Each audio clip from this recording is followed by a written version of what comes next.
그리고 육신에서 육의 의미는 우행의 5가지 기운에다가 인간에 지닌 하나의 기운을 더한 것을 육신이라고 합니다. 그래서 이제 인간의 기운이라는 것이 정신적인 작용에서 나오는 것이잖아요. 그래서 오행의 상생, 상극 작용과 육신의 현실적인 그런 활동하는 모양을 더 이제 원활하게 하거나 일간의 기운이 또는 더욱더 악화시키는 그런 모양으로 나타납니다. 그 다음에 신이라는 용어는 이제 이게 한자로는 귀신 신자이잖아요. 그래서 귀신, 신령, 정신, 마음, 불가사의함, 덕이 높은 사람을 또 신이라고 하고 해박한 사람 그런 뜻도 있고, 또한 이 신이라는 것이 영묘하다라는 뜻의 그런 한자의 뜻이 있습니다. 그래서 이제 이 신자라는 것이 옛날에 한자로는 번갯불 모양을 그리는 글자였다고 합니다. 그래서 이 신 앞에 여기가 이제 신이나 제사에 관계된 것을 의미하는 글자이잖아요. 그래서 귀신 신이라는 것은 이제 여러 가지 변화를 부리는 그런 신. 그리고 먼 옛날에는 그 천체의 변화를 의미하는 그런 그 모든 것을 신이 가지고 있다. 그런 신비한 힘을 신이 가지고 있다라는 것을 라고 생각을 했던 것이죠. 그래서 천체의 그 모든 변화, 이렇게 번개불이 치는 것, 이런 것들을 전부 다 신의 행위라고 여겼다고 합니다. 그럼 명리학에서는 신자는 어떤 뜻이냐면요. 명리학에서는 정신을 의미합니다. 인간의 정신, 또 의지력, 이런 의미를 이제 명리학에서는 신이라고 표현을 합니다. 그래서 인간에게 필요한 그런 것, 신이라는 것은 인간에게 꼭 필요한 것을 의미를 하니까 이것을 이제 꼭 보호하거나 또는 이것을 받아야 하는 것, 또 어떤 신념이 첨가된 그런 신이라는 것에서는 어떤 신념이 첨가되어 있는 그런 이제 독특한 의미가 내포되어 있습니다. 또 인간의 희망, 또 미래, 그런 의미를 또 신에다가 이렇게 붙이는, 명리학에서는 그렇게 인간의 희망이나 인간의 그 미래의 희망, 이런 것들을 신에다가 표현을 합니다. 그 다음에요, 이제 비라는 게 한자로는 갖출 비자인데요. 갖추다, 준비하다, 또 물건이 가지런하게 늘어져 있는 모양, 또 채우다, 따르다. 그 다음에 이 비가 모두 함께 이런 뜻이 있고요. 비가 발톱이란 뜻이 있고요. 그리고 비품, 물건. 그 다음에 또 이제 갖추어서, 사람이 물건을 갖추어서 준비를 하다, 이런 뜻이 이제 합하여 갖추다라는 것을 뜻합니다. 명리적인 특성으로는 이제 사람이 어떤 일을 진행을 하는데 행동하기 이전에 단계로 준비가 완료됐다라는 것을 뜻합니다.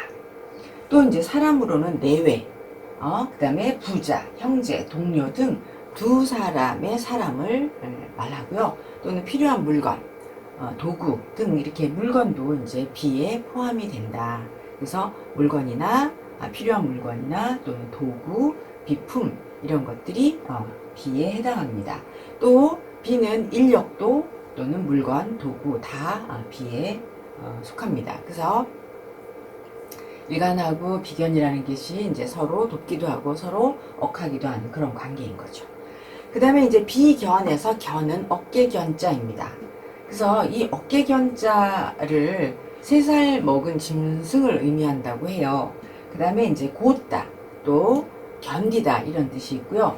요 앞에 있는 요것을 이제 이렇게 호자라고 해요. 지게호자. 그래서 어깨의 모양을 이제 본뜬 그런 모습이다라고 합니다.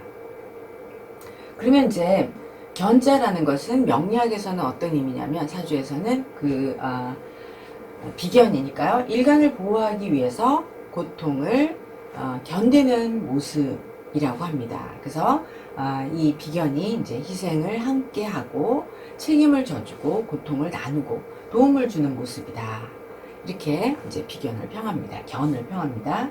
그러면 이 견이라는 것이, 비견이라는 것이 비견이 이제 만약에 7살, 편관을 만나면 비견이 희생을 다 대신 해주는 것이고, 식신을 만나면 함께 도움을 주고, 재성을 만나면 일간과 함께 서로 나누는 모습을 보이게 됩니다.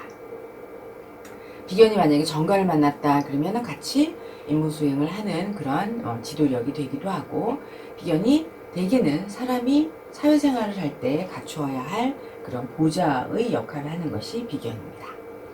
그 다음에 겁재할 때 겁은요, 위협할 겁자입니다. 그래서 이 겁이라는 뜻은 빼앗다 라는 뜻도 있고요, 부지런하다, 으르다 또는 영겁의 시간이라고 할 때 이 겁은 긴 시간을 의미하기도 합니다.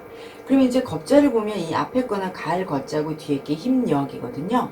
그래서 이 합자가 의미가 이제 가려고 하는 것을 힘으로 누르다 이런 의미로 이제 생각을 하는 것이죠. 그래서 갈 거를 힘으로 누르는 것이다. 그래서 힘으로 위협하여 못 가게 하는 것이다. 이렇게 한자의 의미입니다. 명리학에서는 겁재라는 것은 이제 경쟁자가 굉장히 많은 환경이고요. 치열한 경쟁을 항상 한다라는 것을 사주에 겁재가 있는 것이 얘기는 하는 것이죠. 이 겁이라는 것은 이제 빼앗거나 또는 뺏기는 그런 탈작용을 하는, 그러니까 탈제 환경을 살아가는 것을 이제 의미하는 것입니다. 그래서 사주에 이제 일간에 처한 환경이 겁재가 있으면 남보다 더 부지런해야 하고 단독으로 생존하지 않고 항상 경쟁자가, 겁재가 있으니 항상 경쟁자가 많다라는 그런 의미죠. 그래서 언제나 빼앗기는 작용이 있을 수가 있다. 그래서 남보다 부지런해야 하고 또 남보다 더 오래오래 준비해야 하고, 그러면서 남보다 더 실패를 거듭해야 하고 세력을 모아야 하고, 그리고 남보다 높은 지위를 가져야 하고 가지려고 노력을 합니다. 그런데 이제 이 겁재에 대해서는 항상 오해가 있을까봐 지금 있는 이 모든 것이 다 겁재가 있으면 다 포함되는 것이 아니라 어느 육신과 겁재가 만나느냐, 배합이 됐느냐에 따라 해석하는 것이 달라질 수 있다. 이걸 이제 기억해 주셨으면 좋겠어요. 만약에 겁재가 정관을 만난다, 그럼 관사를 만나면 세력을 모으는 특징이 있고, 재성을 만나면 겁재가 재성을 빼앗는 성질이 있습니다. 만약에 겁재가 인성을 만나면 열심히 준비하는 그런 자기의 실력을 준비하는 성질이 있고, 겁재가 식신을 보면 환경을 이용하는 성질이 있고, 겁재만 무조건 많다 그러면은 이제 떠나거나 쟁자리에서 떠나거나 칩거하는 그런 성질을, 그런 모습으로 나타납니다.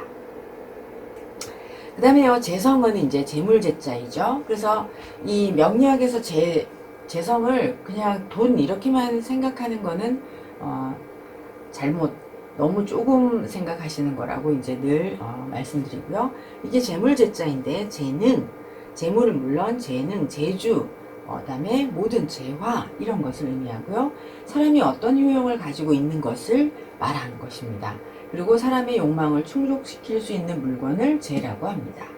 그리고 또 이 재는 손에 넣기 위해서 어떤 대가가 있어야 합니다. 그래서 이제 만약에 공기나 흐르는 물 이런 것들은 자유재라고 하는데, 이 사주명리학에서의 재성은 대가가 필요한 것입니다. 내가 이것을 가지려면 대가를 지불해야 하는 것이죠. 그 다음에 이 재성이라는 이 재자는 앞에 있는 게 조개패자이고요. 뒤에 있는 것은 재물재자, 이 두 가지를 합자한 것입니다. 그러면은 이제 이 조개패자는 옛날에는 이제 조개를 돈으로 썼다 이런 거 우리가 알고 있고, 조개나 돈을 의미하고 이건 또한 비단의 이름으로 쓰였다고 합니다. 그 다음에 이 제목재자는 제목이고요, 재료이고요, 또 재능을 의미하고, 이 제목재자는 사용한다, 헤아리다 이런 뜻이 있습니다. 그래서 쓰임새라는 뜻도 있습니다. 그럼 명리학에서의 재성은 재주가 많은 사람 또는 능력이 있는 사람을 뜻하는 것이죠. 그 다음에요, 식일 때 이 식은 밥식자입니다. 그럼 이제 우리가 식신에서 식인데요, 이 식자는 음식을 뜻하고 또 제사를 의미하는 것이기도 합니다. 여러분 제가 여기서 한 가지 더 빠뜨렸는데요. 명리학에서 이제 이 그 재성이라는 것은 재주가 많은 사람을 의미하고 능력이 있는 사람을 의미하고, 그 다음에 되게 중요한 것은 사주에 재성이 있는 사람은 뭔가 고르는 능력을 갖고 있다. 뭔가를 고르는 능력이 뛰어나다, 이런 의미입니다. 그리고 이제 사람을 보는 눈, 물건을 보는 눈이 뛰어나다 라는 뜻입니다. 그래서 사주에서 재성이 있는 사람은 부동산 가치를 따지는 눈, 이런 것이 이제 안목이 있다, 해안이 있다, 이렇게 말을 합니다. 그래서 재성이라는 것은 또 이제 언제나 관성, 권력과 아주 밀접한 관계를 유지하고 있어요. 그래서 재성이 관성을 생하는 재생관이 되면 지역이나 조직의 수장이나 또는 지주가 되려고 하는 것입니다. 네, 다시요. 그 다음에 이제 식신의 식자를 보겠습니다.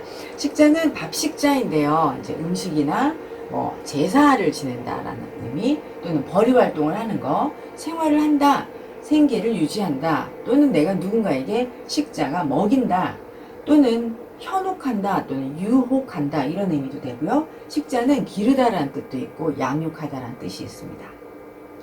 그래서 이제 이 식자가 사람인자라는 사람인자라는 글자 밑에 어질 양, 좋을 양이라는 거잖아요. 그래서 사람이 좋아하는 거니까 먹는 거다, 이런 의미로 이제 뜻을 풀이하기도 합니다.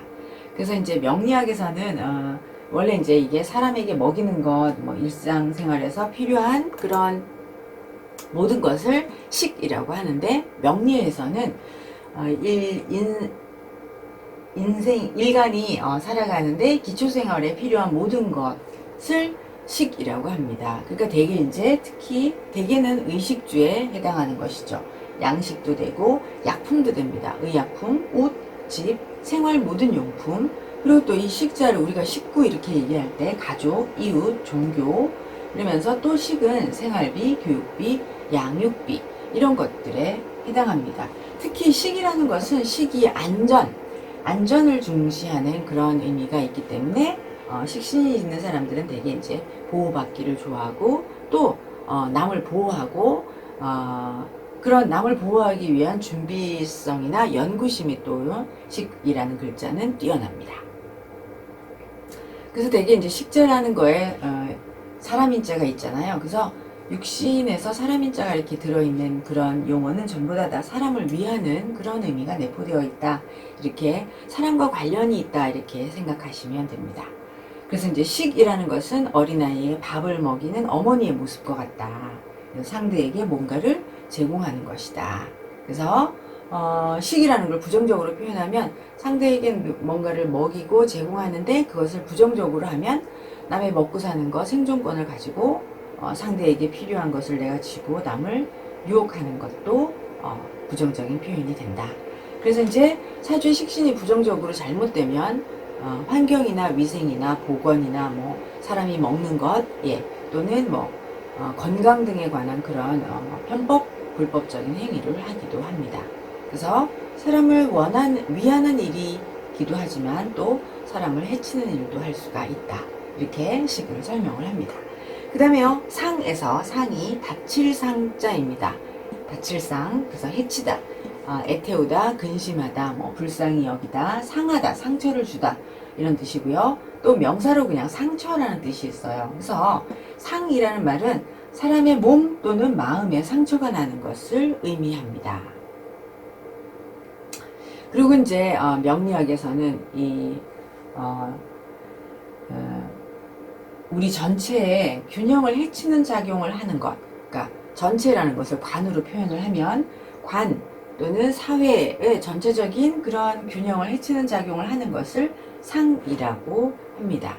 그러니까 이제 몸과 마음에 동시에 상처를 주는 것을 상이라고 하는 것이죠. 그래서 전체의 균형을 해치는 것을 상관이라고 하고, 그런데 이제 상관이 정인을 만나면은 반대로 해치는 작용을 하지 않는 것입니다.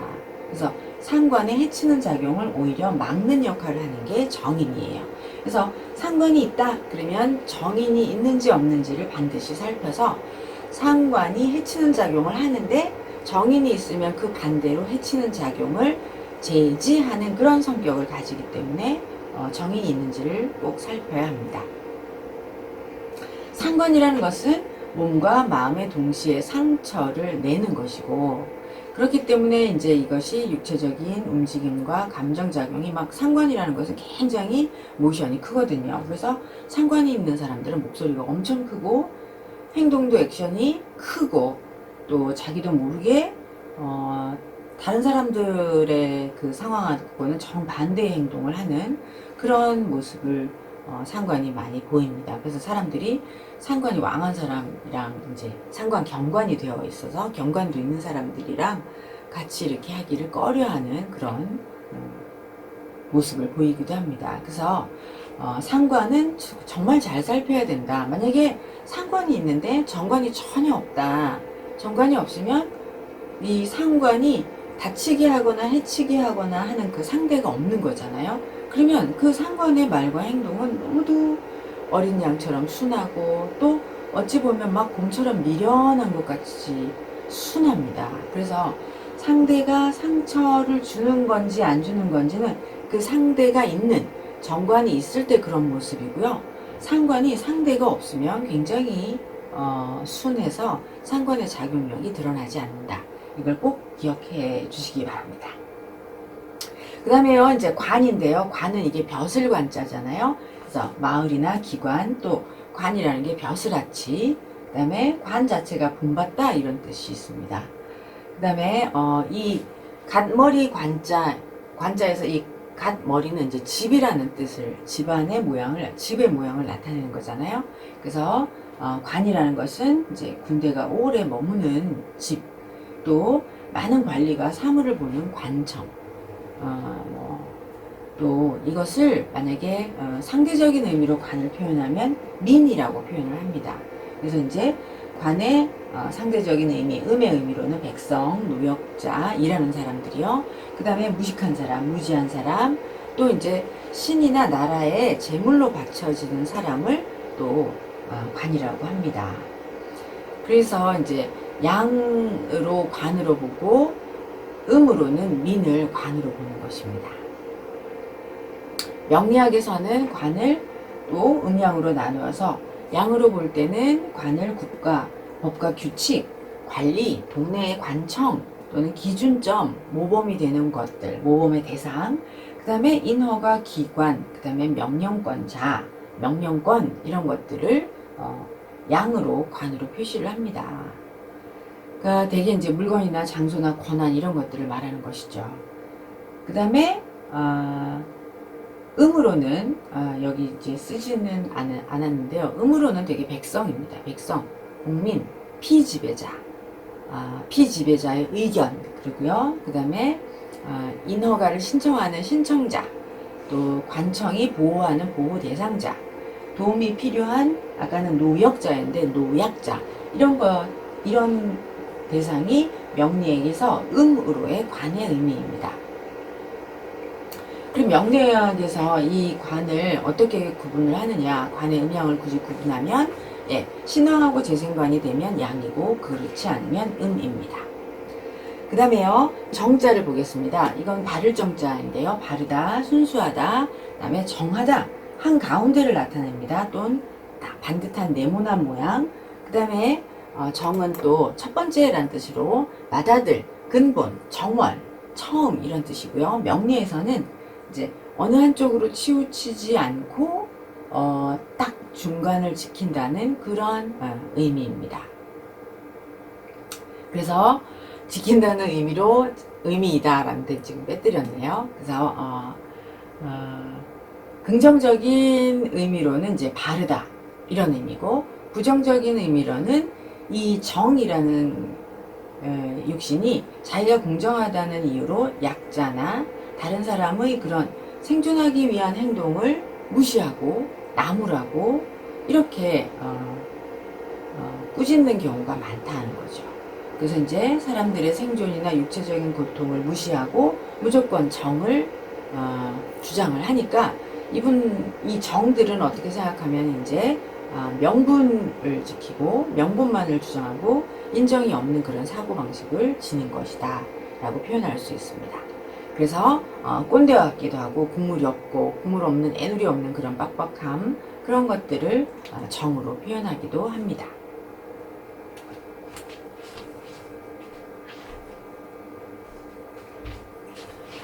다음에요. 편은 이제 치우칠 편자입니다. 우리가 정을 했으니까 편 해서요. 이 편은 곁, 가장자리에, 그 다음에 반쪽이란 뜻이고요. 한쪽, 그 다음에 편이란 뜻이고, 무리, 외골수 이런 뜻이 있고요. 그 사람이 한쪽으로 치우쳐서 중정하지 못하는 것을 뜻하는 것입니다. 그 다음에 명리학에서는 이제 정이라는 게 군과 민을 오가면서 중정을 유지하는데, 정하고 반대편이다라고 표현을 하거든요. 그러면 정하고는 반대쪽 입장을 편이 이제 반대쪽 입장을 유지하기 때문에 자기 편을 보호하기 위해서 무조건 상대를 적으로 여기는 그런 특징이 있습니다. 그래서 편이 많은 사람들은 항상 상대를 처음 만나면 저 사람이 나의 적인가 아군인가를 먼저 탁 살피는 그런 특징이 있습니다. 그래서 이제 편이라는 글자는 자기의 조직 또는 윗사람, 어른 이런 위에 대한 충성심이 강하고, 또 강자나 약자 이렇게 어느 한쪽을 탁 서서 어느 한쪽을 선택해서 행동을 하지만 어정쩡하게 중간자를 위해서는 행동하지 않는다. 그런 게 이제 편의 특징이 있습니다. 인수할 때 인성, 인을 보시면요. 인은 이게 도장인자입니다. 그래서 이거는 관직을 표시하는 걸로 폐용, 몸에 차는 그런 이제 금이나 옥 모양의 그런 조각물을 말하는 것인데요. 한자로는 결인, 약속, 도장, 직인 또는 왕족이나 문무백관의 옷에 이렇게 차던 그런 폐옥의 끈을 인이라고 합니다. 또한 인은 훈장, 포장, 조서 등을 두르는데 이렇게 쓰던 띠 같은 물건을 나타내기도 합니다. 증명서를 의미하기도 하고, 또 명령장, 증표를 손에 쥐는 것, 또는 뭔가를 표시하는 서식을 인이라고도 합니다. 그 다음에 인수할 때 숫자는요, 이제 실수입니다. 여기 요거는 실을 의미하는 것이고, 여기서는 이제 받는다라는 뜻이었거든요. 그래서 실이니까 인연이 있다라는 의미죠. 그러니까 실사하고 수, 받을, 음을 더한 것인데요. 인연이 있는 누군가에게서 뭔가를 받는 모양입니다. 그래서 이 인수할 때 이 수는 인연, 그 다음에 이어받는 승계, 또한 오래가다, 받다, 주다, 상장을 의미하고요. 명리에서는 이제 정인이라고 하면 정관의 명령을 받아서 백성을 살피고, 평관의 명령을 받으면 이제 백성을 괴롭히는 사람들을 조사를 하는 것이죠. 그 다음에 이제 편인인 경우는 정관을 편인이 정관이 있으면 백성을 괴롭히는 사람을 조사를 합니다. 그 다음에 이제 편인이 식신을 만나면 독이 되고, 편인이 상관을 만나면 지혜, 모략, 꾀가 됩니다. 그다음에 편인이 정제를 만나면 모리를 꾀할 수 있고, 편인이 편제를 만나면 대개의 인정과 자비를 베풀게 됩니다. 그 다음에요, 격을 보겠습니다. 격이라는 것은 육신에서 월지를 말하는 거고 월령을 말합니다. 격은 운명이 정해준 일간의 목표입니다. 그래서 격에는 그 사람의 타고난 내력이 들어있고, 그 사람이 살아가는 주변 환경, 그 다음에 그 사람의 살아가는 계절의 변화를 살필 수 있습니다. 그래서 격이라는 것은 한 인간이 살아가면서 도달하고자 하는 목적을 격이라고 합니다. 격에서 용신이라는 것은 격이 정한 목적을 달성하기 위해서 정신력이나 의지력이나 그런 것을 의미합니다. 대개는 직업적인 적성이기도 하고, 개인이 선호하는 사고방식도 또한 용신이라고 말할 수 있습니다. 그 다음에 격의 용어에서 희신, 기뻐할 희자를 써서 희신인데요. 희신은 이제 귀인, 뒷받침 또는 때와 상황에 잘 어울리다, 그러면서 이 희신은 이제 용신을 보좌하는 용도로 쓰입니다. 그러면 이제 용신은 되게 상생을 받아야지 주변 환경이나 시대가 요구하는 의지력을 보이는 것이거든요. 그래서 희신의 상생을 받아야 하는데, 만약에 희신이 용신을 보좌하지를 못하면, 즉 희신의 상생을 받지를 못하면 시대와 환경이 뒷받침이 부족한 것이죠. 그래서 일간이 타고난 삶의 목적을 달성하기 위한 그런 의지를 상실하게 될 수 있습니다. 그래서 이제 희신이 용신을 보좌하고 뒷받침하는 역할이 굉장히 중요한 것이죠. 그래서 희신은 아까 말씀드린 것처럼 이렇게 용신을 보좌하는 용도로 쓰이고, 이 희신이라는 것은 자신의 때를 기다리고 또 자기가 자기의 적성을 이루고자 하는 그런 일에 대한 기대 심리가 이제 희신에 있습니다. 그 다음에 격의 상신은 월지, 월령, 이 격을 보좌하면서 타고난 격을 완성시키는 것을 도와요. 그래서 성격을 돕는다라고 합니다. 격이라는 것이 이제 일간이 타고난 능력, 유전적인 자질, 사회적인 목표를, 그런 이제 사회적 목표, 타고난 목적을 달성하려는 그런 사회적 목표를 향한 일간의 그런 이제 역량이라고 만약에 말하면, 이 상신은 이 일간이 타고난 좋은 환경, 좋은 부모, 시대적인 도움이나 사회적인 그런 목표를 향한 주변의 도움입니다. 그럼 다시 격이 이렇게 운명이 정해준 일간의 목표이고 일간의 타고난 내력이고 일간이 도달해야 하는 목적이라면, 상신은 그 타고난 좋은 환경, 상신이라는 것이 타고난 좋은 환경이 되는 것이죠. 그래서 좋은 부모, 시대적인 도움, 그런 사회적인 목표를 향한 주변의 도움이 되는 것이 상신입니다. 그래서 이제 길격은 만약에 격을 생활에 돕는 것이 상신이고요. 흉격인 경우는 이제 격을 견제하는 것이 상신입니다. 그러니까 정관인 경우는 정제가 상신, 현관인 경우는 현관을 제하는 식신이 상신입니다. 그 다음에 이제 구신을 볼게요. 구신은 경쟁자를 물리치는 경쟁 심리이고 이기고자 하는 정신력입니다. 그래서 남보다 우수하려고, 남보다 능력 있으려고 노력하는 이런 정신입니다. 그래서 길격의 경우는 그 격을 구하는 것이 그러니까 길격의 경우는 격이 상극을 탁 당하면 그 상극을 당했을 때 상극당한 그 상태를 제해서 격을 구하는 것을 구신이라고 합니다. 그러면 이제 구신이 있는 경우는 경쟁자보다 우수한 상황에서 살아가게 되는 것이죠. 그래서 예를 들어 이제 정관격이다 그러면 정관격이 정제가 상신이거든요. 근데 구신은 정관이 상관이라는 기신에 의해서 상극을 당했을 때 다시 정관을 구해내려면 정인이 나서서 상관을 제해서 정관이라는 격을 구하잖아요.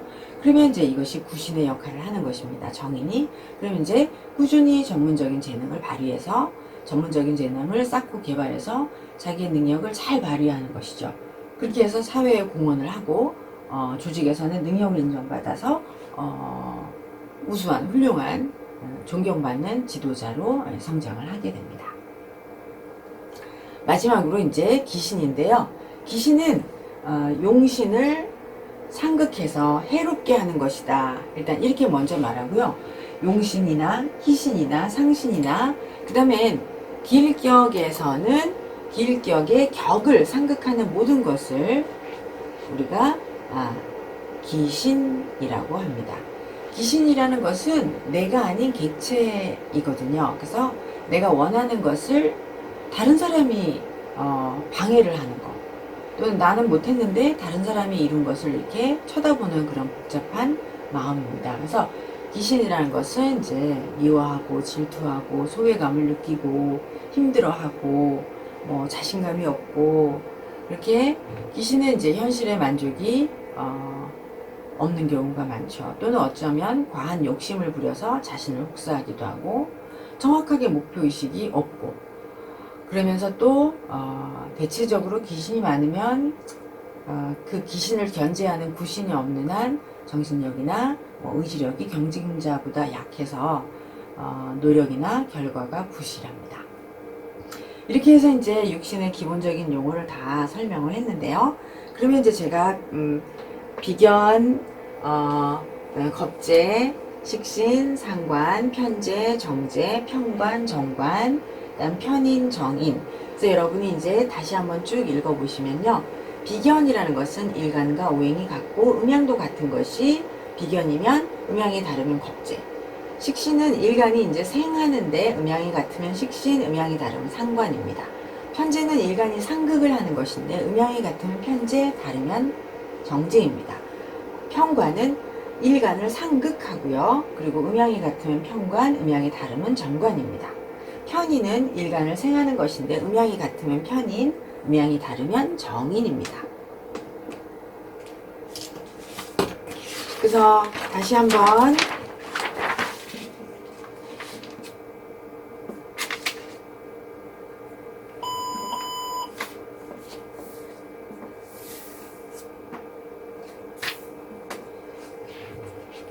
오행도가 잘 보이실지 형광펜으로 이렇게 그렸는데요. 다시 이제 여기에 나라는 일간이 있고 나와 오행이 같은데 나 일간 말고 옆에 내가 간목인데 간목이 하나 더 있으면 이것을 비견이라고 합니다. 근데 오행이 같은데 음양이 다르면 을목이면 겁재인 거죠. 그 다음에 간목이라는 내가 생하는 것 화가 식신 상관입니다. 그래서 일간과 음양이 같으면 식신, 음양이 다르면 상관입니다. 내가 간목일간이면 병화가 식신, 정화가 상관입니다. 재성은요, 일간인 간목이 상극하는 토가 재성입니다. 그래서 간목일간과 음양이 같으면 편재, 그러면 무토인 거죠. 그 다음에 음양이 다르면 기토, 정제라고 합니다. 관성은요, 관살은 일간을 상극하는 것인데 간목일간을 상극하는 것은 경금과 신금입니다. 음양이 같으면 편관이라고 합니다. 그래서 간목에게 경금이 편관이고 간목일간에게 신금이 정관입니다. 인성은 일간을 생하는 것을 인성이라고 하는데 간목일간을 생하는 것은 수이니까 음양이 같으면 임수는 편인이고요. 기수는 간목일간에게 정인입니다. 네, 이렇게 해서 육신의 기초오행을 이제 설명을 하고 그 다음에는 또 이제 수업 시간에 같이 이렇게 하나하나씩 공부를 할 것입니다. 근데 이제 오행은 육신에 비하면 쉬운 편인데 육신은 일단 용어가 우리에게 잘 익숙해지지 않아서 저도 육신 공부할 때 용어에 대해서 되게 힘들었었거든요. 근데 이게 하루아침에 팍 외워지고 이거 자체의 내용은 알지만 또 사주가 습관이니까 그게 달라질 때마다 이 용어에 대한 그러한 익숙함이 지금 필요하기 때문에 여러분 육신은 되게 용어 그 글자 한 글자의 그 설명 그 한 글자와 글자가 만나는 용어의 작용력을 이제 익혀야 하므로 오행보다 조금 더 어려운 과정입니다. 그래서 열심히 공부하고자 합니다. 네, 감사합니다.